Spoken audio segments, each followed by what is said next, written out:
2018 Ford Escape. We are doing a auxiliary water pump. Now this one is the 1.5 turbo, and it's going to have two pumps. This one is for the heater. Yeah, go figure. There's a secondary one for the intercooler, and then you have your main primary, but both of these secondary ones are going to be electric. Customer had a code P2601. 2600. It is 2601. So we're putting this a heater control auxiliary pump. It faces up in the vehicle like this. You can't see this tube right here, but you can see this one. This one has a factory clamp. This one will have a factory clamp. This will be the one that'll be the pain in the ass to get to because there's not really much room. But you undo this one. If yours has a bracket, mine did not. Awesome. But if yours has a bracket, take the bracket off, and then you're able to rotate this pump and get to this clamp. I'll show you what I'm talking about in here. All right, underneath the vehicle, you're going to take off your little panel. There wasn't a panel on this one. Awesome again. But here's our secondary pump for this. So here's the factory clamp. You can disconnect this one, take the hose off, rotate it this way, get to the secondary clamp up there, loosen it up. Pair of pliers. I love using these. You get those factory clamps off with no problem. And then you're able to take off both those hoses. Use a 90-degree pair of pliers. You can get up to the top of it, rotate it to bust it loose, and then pull it off.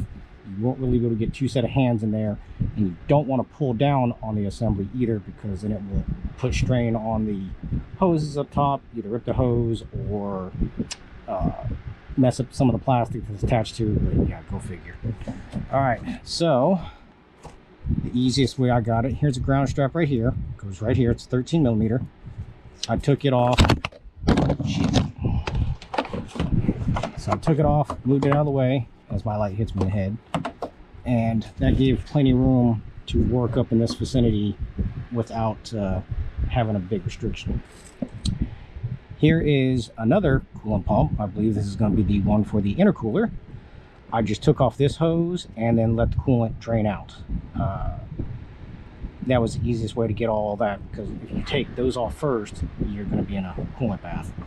So just take this off, move the hose up over there, let the coolant drain, and then you can start working with this.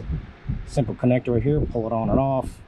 If you have the one with the bracket, there's going to be a rubber piece that's going to go around here, and then the bracket is going to attach it. It holds the pump up to the transmission assembly, so that way it doesn't flop around anywhere.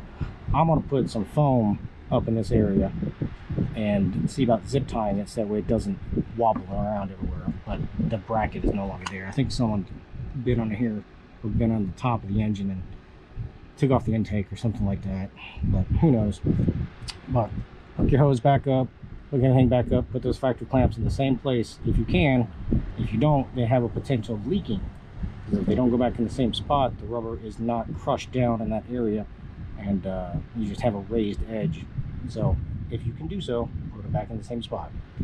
But I'm gonna put this ground strap back on, zip tie that up, and then pump this thing full of coolant and clear those codes. But this is for a 2601 heater control pump.